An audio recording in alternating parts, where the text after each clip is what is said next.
अरे ससुर जी, आप यहाँ पे?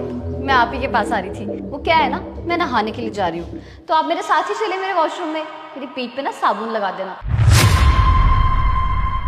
जैसे मैंने आपकी पीठ पे साबुन लगाई थी ना उस दिन, बिल्कुल वैसे ही।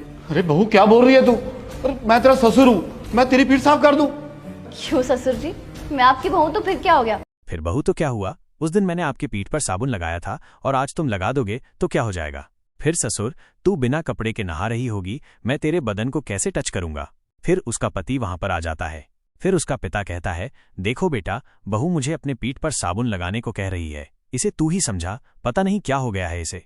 फिर उसका बेटा, तो क्या हुआ पापा? उस दिन तुमने साबुन लगाने को कहा था, आज और तुम्हें साबुन लगाने को कह रही है, तो तुम्हें क्या दिक्कत हो गई? तुम कह रहे हो कि कोई औरत मर्द को नहीं छू सकती, तो तुमने उस दिन अपनी बहू से अपना शरीर को क्यों छुआया था? और आप तो उसके पिता समान हैं और आप उसके ससुर हैं। आप ये सब पाप करवा रहे हैं, कुछ तो शर्म कीजिए। आज का समय बदल गया है, कौन ऐसा काम अपनी बहू से करवाता है? अगर आप उसको इज्जत देंगे तो वो भी आपको इज्जत देगी। मैं तो बस इतना ही कह सकता हूँ, आप तो मेरे पिता हैं। फिर उसके बाद जो हुआ।